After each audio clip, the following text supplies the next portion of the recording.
Bismillahirrahmanirrahim. Assalamualaikum warahmatullahi wabarakatuh.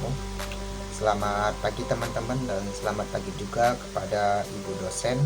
Semoga kita semua dalam keadaan sehat walafiat. Dan tak lupa pula saya ucapkan terima kasih kepada dosen kita yang terhormat, yaitu Ibu Afrita Amelia SDMT, yang telah memberikan saya kesempatan untuk menyampaikan materi kali ini yang membahas tentang rangkaian arus bolak-balik. Nah, sebelum kita memasuki sebuah materi, alangkah baiknya saya akan memperkenalkan terlebih dahulu diri saya. Perkenalkan, nama saya Fauzi Firmansyah. Saya adalah mahasiswa Politeknik Negeri Medan dari jurusan Elektroprodi Teknik Telekomunikasi. Baiklah, di sini saya akan membahas langsung saja ke materinya tentang rangkaian arus bolak-balik. Nah, jadi arus bolak-balik atau AC di sini saya contohkan saja ya, sebagai penerapannya itu pada pembangkit listrik. Nah, tahukah kalian bahwa listrik PLN itu adalah yang kalian gunakan merupakan arus bolak-balik atau arus AC. Jadi sebenarnya arus listrik itu dibagi menjadi dua, yaitu ada arus DC, bias kurun atau arus searah. Dan kali ini saya akan membahas tentang arus AC, arus tering, kurun, atau arus bolak-balik. Nah, jadi apa sih arus bolak-balik itu? Nah, jadi arus bolak-balik itu adalah arus dan tegangan listrik yang besarnya berubah terhadap waktu dan mengalir dalam dua arah. Arus bolak-balik ini dia biasanya dimanfaatkan untuk peralatan elektronik. Contohnya adalah sumber arus AC adalah listrik PLN. Nah, jadi paham ya bahwa arus bolak-balik itu berarti arus dan tegangan listriknya besarnya berubah-ubah. Selanjutnya saya akan menjelaskan gelombang pada arus bolak-balik. Saya akan menampilkan layar ya, seperti gambar ini. Di sini kita akan masuk pada gelombang. Nah, bentuk gelombang dari arus listrik bolak-balik biasanya berbentuk gelombang sinusoida. Nih, di sini adalah gelombang sinusoida dalam arus bolak-balik. Nah, di sini karena di sini dia arus dan tegangannya berubah terhadap waktu, maka untuk tegangan ini bisa disimbolkan dengan Vt, artinya tegangan berubah terhadap waktu. Jadi Vt-nya ini adalah sumber tegangan sama dengan Vm sin 2 R kali Vt, jadi sama dengan Vm sin omega T. Jadi W ini adalah omega. Selanjutnya kita akan masuk pada nilai efektif dan tegangan pada arus bolak-balik. Sebelum kita masuk pada nilai efektif, kalian tahu nggak alat pengukur arus dan tegangan? Nah, jadi alat untuk mengukur arus tegangan adalah ampermeter, sedangkan alat untuk mengukur tegangan listrik adalah voltmeter. Nah, jadi saya tampilkan saja. Nah, jadi ini adalah nilainya, nilai arus atau tegangan bolak-balik atau AC yang dianggap setara dengan arus atau DC yang menghasilkan jumlah energi atau power sama ketika melalui penghantar. Jadi intinya bahwa nilai yang ada pada voltmeter dan ampermeter itu yang dinamakan dengan nilai efektif. Sedangkan untuk nilai maksimumnya itu diukur dengan menggunakan osiloskop untuk arus listrik AC. Nah, jadi saya tampilkan saja. Nah, jadi di sini ada Vf sama dengan Vm per akar 2 dan IF sama dengan IM per akar 2. Nah, di sini ada keterangannya ya. Keterangannya adalah Vf sama dengan tegangan efektif atau volt, Vm sama dengan tegangan maksimum atau volt, sama IF sama dengan kuat arus efektif atau ampere, dan IM kuat arus maksimum. Nah, selanjutnya kita akan masuk pada rangkaian resistor pada arus bolak-balik. Nah, di sini adalah rangkaiannya ya. Nah, yang di atas adalah VR itu adalah hambatan. simbol hambatan. Ini hambatan. Sedangkan yang di bawah adalah sumber tegangan AC. Jadi ini V sama dengan V max sin omega T. Nah di sini ada yang namanya VR. Ini adalah tegangan dari resistor. Bisa ya dilihat, VR sama dengan Vm sin omega T. Oke. Selanjutnya untuk kuat arus listrik. Untuk kuat arus pada resistor ini dimasukkan melalui hukum Ohm. Jadi yaitu hukum Ohm itu yang dirumuskan V sama dengan I kali R, sehingga rumus adalah IR sama dengan VR per R sama dengan Vm per R sin omega T sama dengan Im sin omega T. Nah, di sini adalah grafik grafik rangkaian resistor pada arus bolak-balik. Nah, di sini ini grafiknya adalah seperti ini. Nah, selanjutnya kita akan masuk pada rangkaian induktor ya. Induktor. Oke, next. Nah, ini adalah tampilan rangkaian induktor. Nah, untuk VL ini adalah tegangan pada induktor, dan yang di bawah adalah sumber tegangan AC, sama ya seperti tadi. Jadi V sama dengan V max sin omega T. Untuk rumusnya sama ya, cuman berubah simbolnya saja. Jadi VL sama dengan Vm sin omega T. Nah, lalu di sini ada namanya XL atau yang disebut dengan rekstansi induktor. Jadi dia sama seperti hambatan. Maka di sini rumusnya adalah XL sama dengan Vm per Im sama dengan omega L. Nah, selanjutnya untuk pembacaan grafik tegangan pada induktor terhadap waktu, kalian lihat dulu ya. Di sini ada variabelnya. Variabel Tmax ya.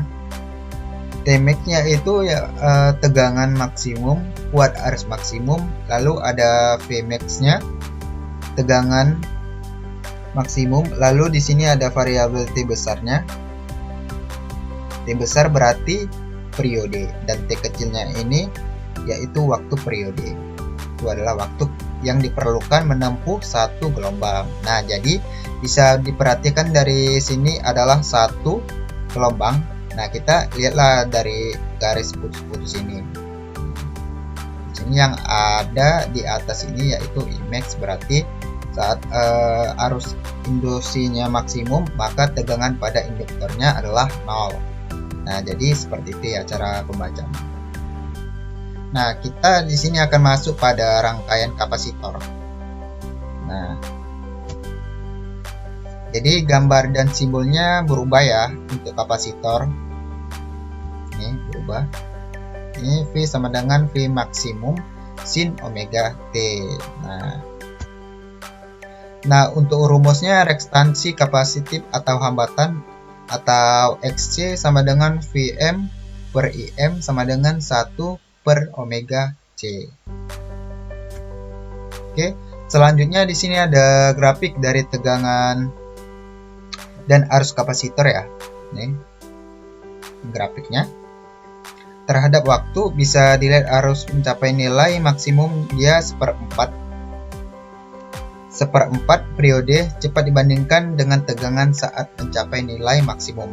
Nah, di sini kan dia seharusnya maksimum ini adalah maksimum berisi tegangan.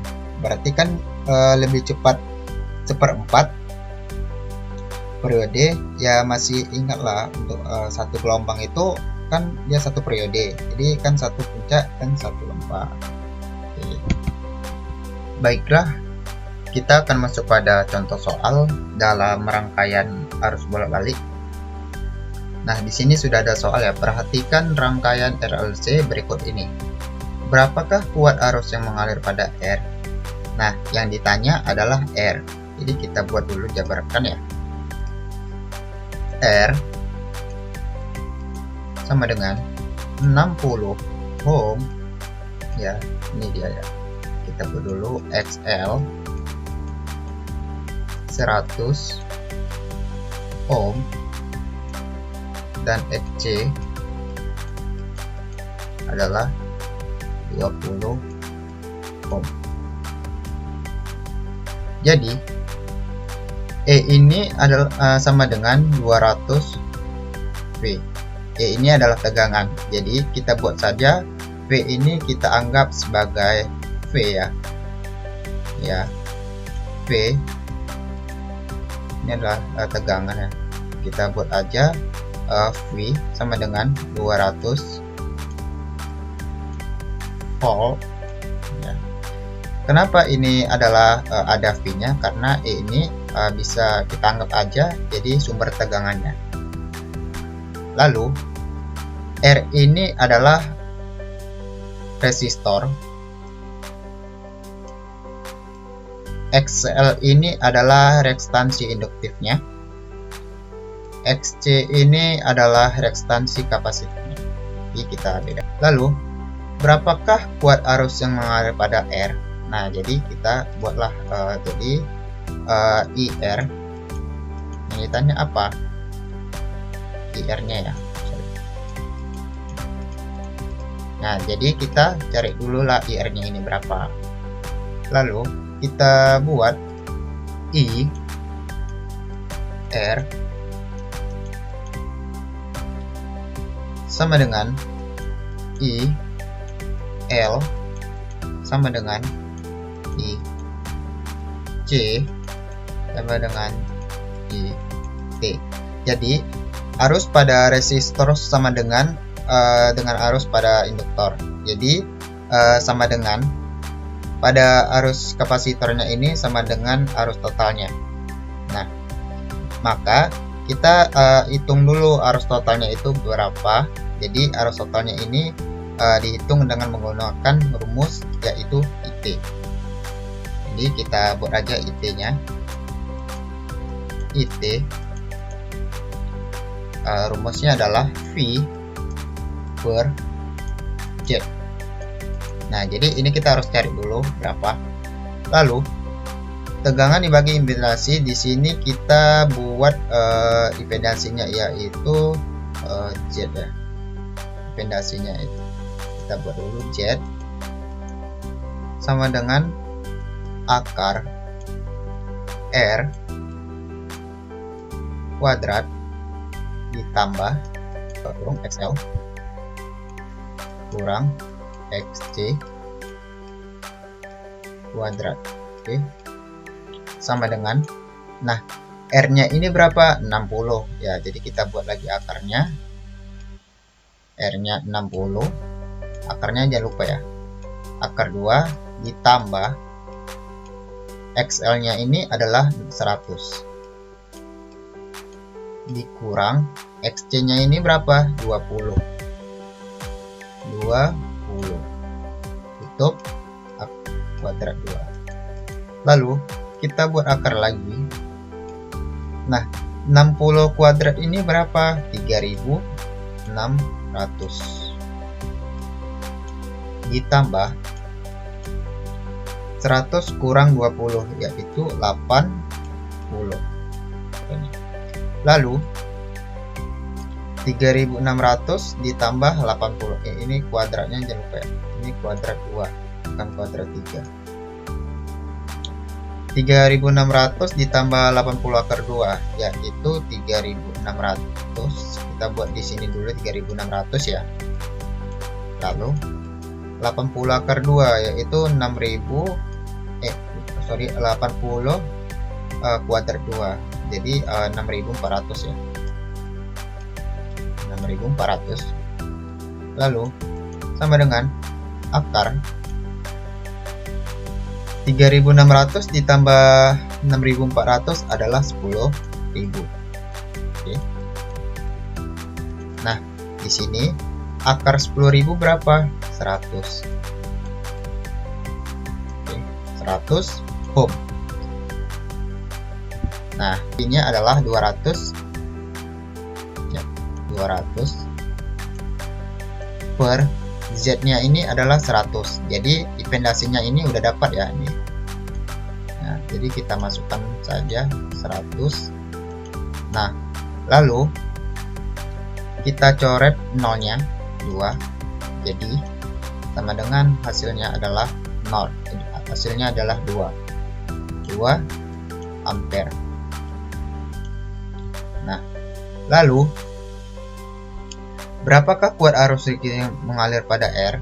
Jadi maka arus totalnya ini kita buat saja IT sama dengan IR sama dengan 2 ampere. Nah, jadi ini adalah hasilnya. Oke, demikianlah presentasi dari saya. Mohon maaf kalau jika ada kesalahan kata. Terima kasih. Assalamualaikum warahmatullahi wabarakatuh.